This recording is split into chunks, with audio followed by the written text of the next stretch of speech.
नमस्कार दोस्तों, अब हम मौजूद हैं इस समय दोहरी घाट में। नगर निकाय चुनाव को लेकर जो गहमा गहमी मची हुई है, उसी के क्रम में आज हमारे साथ मौजूद हैं भारतीय जनता पार्टी के उम्मीदवार विनय कुमार जायसवाल जी। हमारी उनसे इस चुनाव को लेकर चर्चा होगी और जानेंगे इस चुनाव में उनका क्या हाल है। विनय जी, सबसे पहले तो यस भारत न्यूज़ चैनल में बहुत बहुत स्वागत है आपका। बहुत बहुत आभार। विनय जी, कल आपके समर्थन में उत्तर प्रदेश सरकार के ऊर्जा मंत्री और नगर विकास मंत्री माननीय ए.के. शर्मा जी पूरा माहौल बनाने के लिए दोहरी घाट में आए थे। क्या लगा उस माहौल में उनके आने के बाद? माहौल मतलब है कि दोहरी घाट नगर में पहले से माहौल बना हुआ है और यह भारतीय जनता पार्टी का गढ़ है।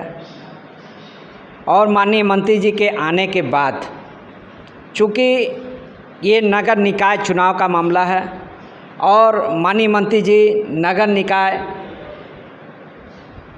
नगर विकास मंत्री हैं, जिससे लोगों में एक अपेक्षा रहती है। यह उनका गृह जनपद है। सौभाग्य है कि हमारे पड़ोस के गांव में माननीय मंत्री जी का ननिहाल है और दोहरी घाट से उनका बहुत ही आत्मीय लगाव है, जिससे उनकी भी हार्दिक इच्छा है। कल के वक्तव्य से जाहिर हुआ कि इस जहां उनसे अपनेपन अपना लगाव है, उस नगर को सजाने और संवारने का उनकी इच्छा जाहिर हो रही थी। क्या लगता है कि नगर विकास मंत्री जी के द्वारा दोहरी घाट को कुछ एक्स्ट्रा पैकेज भी मिल जाएगा क्या? हो सकता है हमारे नवगर का सौभाग्य हो कि हम सबको माननीय मंत्री जी का आशीर्वाद प्राप्त हो जाए। अच्छा, दोहरी घाट बहुत ही पौराणिक स्थल है और इस स्थल पे दो हरियों का मिलन हुआ था, लेकिन दोहरी घाट का घाटों का हाल बहुत बेहाल। क्या कहेंगे उस पर? माननीय मंत्री जी को कल इस बारे में, चारों घाटों के बारे में उनको बताया गया, सारी स्थिति से उनको अवगत कराया गया। उन्होंने आश्वासन भी दिया, चूँकि अभी चुनाव का माहौल है इसलिए घोषणाएं नहीं हो सकती हैं, लेकिन आश्वासन मिला कि जैसे चुनाव बीतता है हम चारों घाटों का निर्माण कराएंगे। अच्छा, अभी मान लीजिए मंत्री जी के द्वारा ये सब किया जा रहा है। आप जब क्षेत्र में घूम रहे थे तो आपको क्या लगता था, कौन सी ऐसी समस्याएं हैं जो दोहरी घाट में अभी भी बरकरार हैं? ये समस्या तो बहुत सारी हैं। उसमें से कौन? किधर से शुरुआत करें? जब आपने घूमे हैं तो आप ही बताएं। हम तो चाहते हैं जीवन के अंतिम पड़ाव का जो रास्ता जो गया हुआ है, मुक्ति धाम जिसको कहते हैं, उसी रोड से हम शुरुआत करते हैं। मुक्ति धाम रोड जब बारिश होती है तो घुटना भर पानी लगभग लग जाता है, काफ़ी समस्या होती है। और वहाँ प्रतिदिन 40-50 हज़ारों की संख्या में लोग आते हैं। 40-50 100 दाह करने लोग आते हैं, जिससे वहाँ के आने जाने वाले लोगों को बहुत ही दिक्कत, बहुत ही परेशानियाँ होती हैं और उस मोहल्ले के लोगों को भी बहुत परेशानियाँ होती हैं। सर्वप्रथम मेरा पहला लक्ष्य रहेगा कि शुरुआत जो कटु सत्य है, जीवन का कटु सत्य है, उसी से शुरुआत किया जाए। अच्छा, दोहरी घाट में राम और परशुराम जी का मिलन हुआ था और यहाँ पे घाटों के नाम भी उन लोगों के नाम पे, कुछ राम घाट इस तरह है, जानकी घाट है।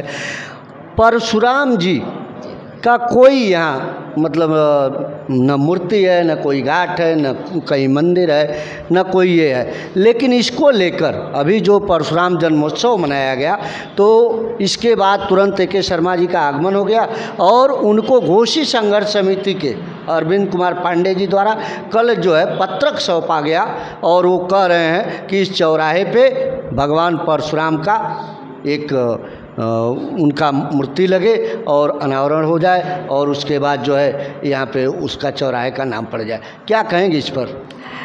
सबसे पहले तो हम कहना चाहेंगे कि हम सभी लोग बहुत सौभाग्यशाली हैं जो इस परशुराम की मिलन स्थली दोहरी घाट में पैदा हुए हैं। और अयोध्या के बाद एक छोटी अयोध्या के नाम से भी दोहरी घाट को जाना जाता है। और परशुराम की मिलन स्थली पे सबसे बड़ा सौभाग्य हम लोगों का होगा कि भगवान राम और भगवान परशुराम का मूर्ति लगे। यह बात मेरी संज्ञान में आई थी और मेरी भी हार्दिक इच्छा है, मेरी तमन्ना है कि मुझे सौभाग्य प्राप्त होगा तो मैं पूरा प्रयास करूंगा कि ये मूर्ति लगे। अच्छा, घाटों का जो हाल है, यहाँ कम से कम 40 से 50 किलोमीटर दूर दूर से लोग दाह संस्कार करने के लिए आते हैं, लेकिन घाटों पे स्नान करने के लिए कोई जगह नहीं है। यहाँ घाटें तो थी लेकिन बाढ़ की विभीषिका से सारी घाटें टूट गई। गौरीशंकर घाट, जानकी घाट, राम घाट, एक और राम घाट के बाद जो बाबा मलराम रोड से गया हुआ है, जहाँ रजतेश्वर महादेव की मूर्ति प्राप्त हुई थी, शिवलिंग प्राप्त हुआ था, उस जगह को रजतेश्वर महादेव के नाम से या फिर निषाद राज के नाम से उस घाट को भी बनाने का पूरा प्रयास किया जाएगा।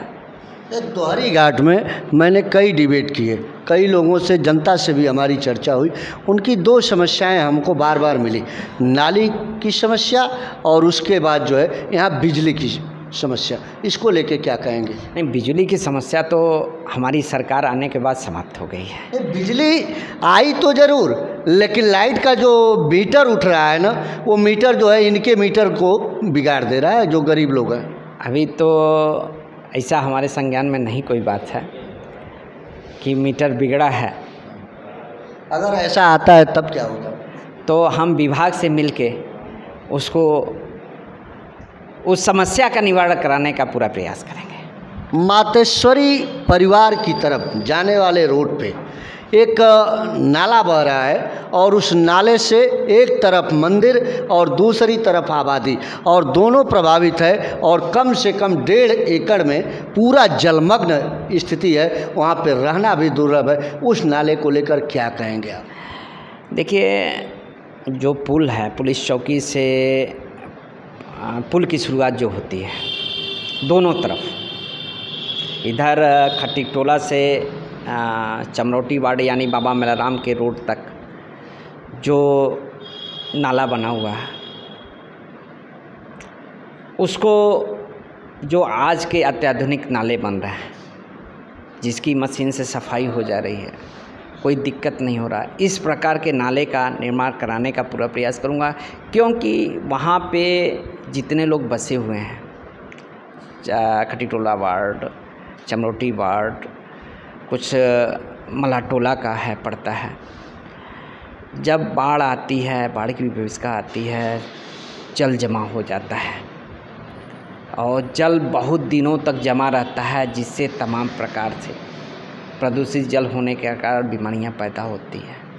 तो सबसे सर्वप्रथम रहेगा कि उस नाले को सुदृढ़ रूप से निर्माण कराया जाए कि किसी को भविष्य में किसी प्रकार का प्रदूषित जल को भाजन न बनना पड़े।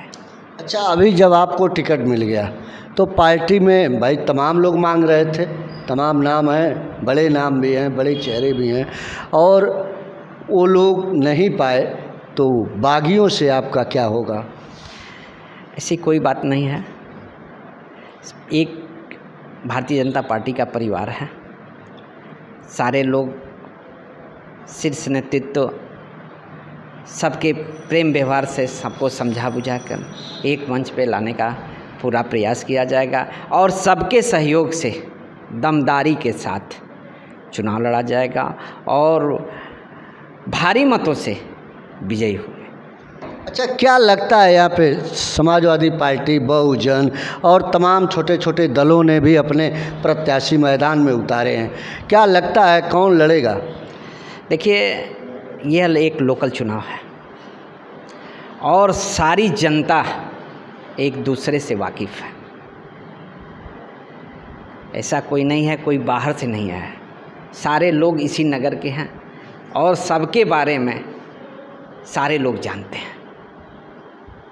इसलिए हमें पूर्ण विश्वास है कि जनता हमको भारी मतों से विजयी बना के भारतीय जनता पार्टी के प्रत्याशी को, भारतीय जनता पार्टी को इस सीट को सौंपेगी।